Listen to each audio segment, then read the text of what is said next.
Life भी उसने न्यौछावर कर दी उसके लिए। लेकिन ऐसे इंसान को अगर क्रेडिट ना मिले तो क्या होगा? वो टूट गया था, परेशान हो गया था कि ऐसा क्यों होता है। रवि जीजू ने कभी उसे उसका क्रेडिट नहीं दिया और उस दिन पार्टी में उसने इतनी पी ली थी। पिया हुआ इंसान वो समझ नहीं पाता कि वो क्या बोल रहा है, वो सिर्फ सच ही बोलता है। जो चीजें वो होश में रवि जीजू को नहीं बोल पाया वो उसने नशे की हालत में सब बोल डाला। लेकिन जीजू ने क्या किया? वो नशे में धुत था और उसने नकारा साबित कर दिया सबके सामने। उन्होंने कहा कि उसे कुछ नहीं आता, कुछ नहीं जानता है मोंटी। लेकिन एक नशे में धुत आदमी को संभालना चाहिए था। ऐसा नहीं है कि पहली बार मोंटी रवि जीजू के साथ काम कर रहा हो। उन्होंने पहले भी बहुत बार काम किया और कभी भी मोंटी को उसका क्रेडिट नहीं मिला।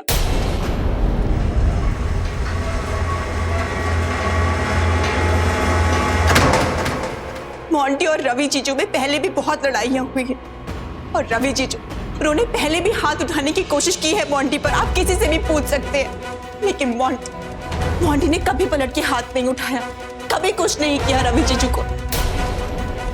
लेकिन उस टाइम वो नशे में धुत था और सिर्फ इसीलिए देविका दी बिल्कुल सही कहती है कि रवि जीजू और मोंटी के बीच में बहुत झगड़ा हुआ था। वो नशे की हालत में धुत था और इसीलिए उसने कांच की बोतल उठाई रवि जीजू को मारने के लिए। लेकिन जीजू ने क्या किया? एक बड़ा भाई होने के नाते उन्हें उसको समझाना चाहिए था, मनाना चाहिए था। लेकिन उन्होंने क्या किया? उन्होंने बंदूक उठा ली और मोंटी पर तान दी। कोई इस बात को नकार नहीं सकता कि गन जीजू के हाथ में नहीं थी। और अचानक से लाइट चली गई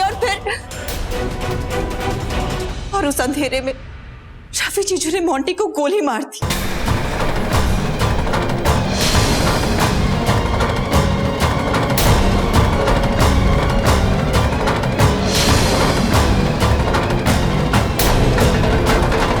मैं नहीं मानती कि उसमें कोई और राज छुपा है। रवि जीजू ने ही मेरे पति का खून किया और इन्हें कड़ी से कड़ी सजा मिलनी चाहिए।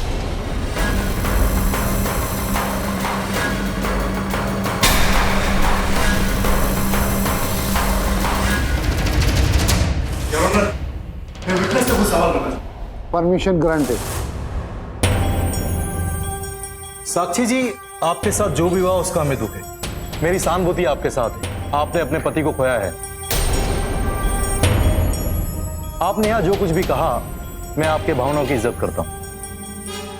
मिसेस साक्षी, आपने कहा कि आपके पति मोंटी के मन में मिस्टर रवि के लिए कुछ नाराजगी थी। वो उसको हर तरह से अपना दुश्मन मानता था। उसका कहना था कि जो भी डिजाइन वो बनाता है रवि उसका इस्तेमाल तो करता था लेकिन उसका श्रेय खुद ले लेता था। इसका मतलब ये कि रवि मोंटी के टैलेंट का फायदा उठाता। लेकिन साक्षी जी, ये सारी चीजें इस तरफ इशारा करती हैं कि मोंटी रवि से हमेशा से जलता था और रवि हर लिहाज में मोंटी से आगे था। तो वो मोंटी का खून क्यों करता? उसके पास मोंटी का खून करने की कोई वजह भी नहीं थी। साक्षी जी, आप ये बात क्यों नहीं समझती कि मोंटी हर हाल में काबिल बनना चाहता था और उसे वो कामयाबी नहीं मिली। और हो सकता है उस रात मोंटी ने ही रवि को उकसाया हो और रवि ने उसको आईना दिखाने के लिए ऐसा किया हो। That's it. ऐसा कुछ नहीं।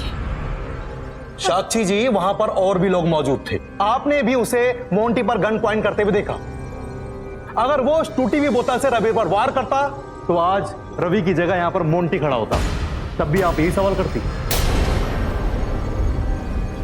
रवि को किसी ने गोली चलाते नहीं देखा, मोंटी को किसी ने गोली लगते नहीं देखा, तो आप इतना कॉन्फिडेंस के साथ कैसे कह सकते कि रवि ने ही मोंटी को गोली मारी?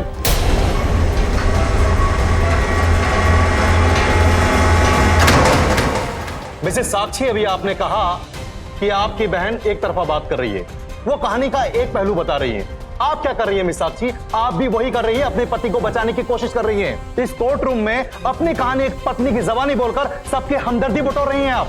ऐसा कुछ भी नहीं है।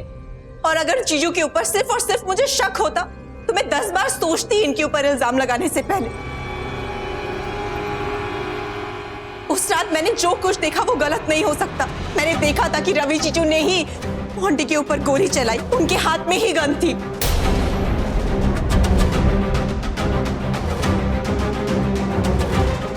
और यहाँ पे अदालत में बैठे जो लोग जीजू की तरफदारी कर रहे हैं, हो सकता है कि वो उनके साथ प्लान में शामिल हो।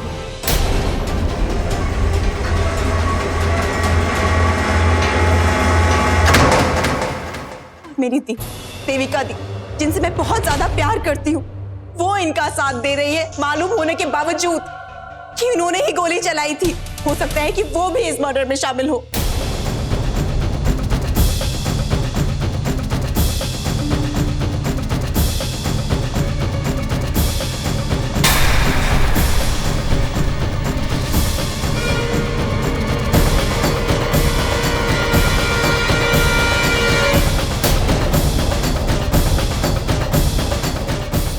The court is adjourned for 20 minutes.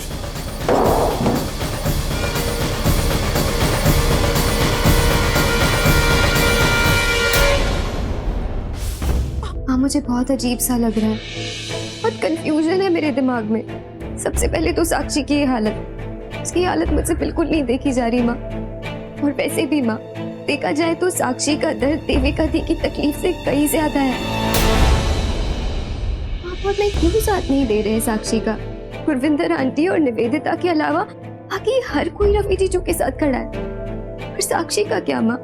तो बिल्कुल अकेली है, उसे कोई सपोर्ट नहीं कर रहा। मुझे बहुत बुरा लगता है उसके लिए माँ। हाँ, हो सकता है साक्षी गलत ना हो सकता है रवि जीजू के हाथ से ही गोली चली हो। तो फिर से एक ही बात को लेकर बैठ गई। कितनी बार तुझे समझा चुकी हूँ, समझने की कोशिश क्यों नहीं कर रही? मैंने कहा ना तुझे, रवि गलत हो ही नहीं सकता। बेटा है वो मेरा, जानती हूं मैं अच्छे से उसको। तो गलती से तो क्या वो मोंटी को गोली मार ही नहीं सकता पल्लवी? वो उसका छोटा भाई है। कितना प्यार करता था रवि उससे, वो ऐसा कुछ कर ही नहीं सकता। और रही बात मेरे साक्षी की, आज उसके पति का खोने का दर्द भी मैं समझ रही हूँ। इससे बड़ा दर्द तो हो ही नहीं सकता। दिल रोता है मेरा उसको इस हालत में देख देख के पल्लवी। पर क्या करूं? एक बेटी का साथ देने के लिए दूसरी बेटी के साथ गलत कैसे होने दूं? लोगों की गलत बात पे विश्वास करके मैं उनकी गलत बात के लिए साथ दूं और मेरी दूसरी बेटी की जिंदगी भी बर्बाद होने दूं? पल्लवी, तू जानती है ना हत्या की सजा क्या होती है?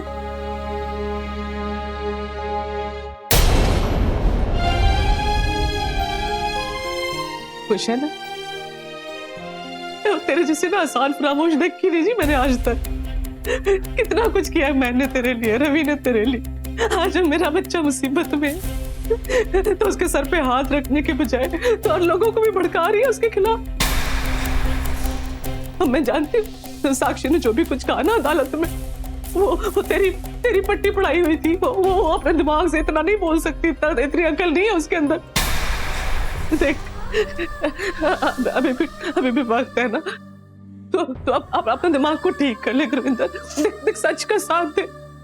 मेरे पुत्र ने कुछ नहीं किया है, मोंटी मर गया। मोंटी, मुझे बड़ा दुख है भाई, मुझे बहुत सच में दुख है उसका। पर तू रवि पुत्र को अपना बेटा मान लेना, उसके सर पे हाथ रख ले, उसको बचा ले। मुझे ये तो पता था कि आप बहुत ही लालची और चालाक औरत है। मुझे ये आज पता चला कि आप कितनी मतलबी है। मेरा बेटा मर गया है और आपने कितनी आसानी से कह दिया ना दीदी कि मोंटी मर गया तो रवि को अपना बेटा मान ले। आज दीदी, मेरा बेटा, हत्या हुई है मेरे बेटे की, जिसकी हत्या आपके बेटे रवि ने की है। आपने इसे कैसे सोच लिया कि मैं अपने बेटे के हत्यारों को अपना बेटा मानूंगी? आप चाहती है कि मैं अपने जिगर के टुकड़े का सौदा करूं? आपने ये बोलकर ना मां की ममता पर थूक दिया है। अरे थोड़ी सी तो शर्म करिए, कुछ तो इंसानियत रखिए। सोचिए अगर मेरी जगह पर आप होती तो क्या करती? उस रात पार्टी में अगर मेरे मोंटी के हाथ में बंदूक होती और वो आपके रवि पर गोली चला देता और रवि मर जाता और मेरा मोंटी आज जिंदा होता, तो क्या आप उसे 2 दिन में बेटा मान लेती? माफ कर देती उसे? हाँ नहीं दीदी नहीं, आप उसे कभी माफ नहीं करती, कभी माफ नहीं करती।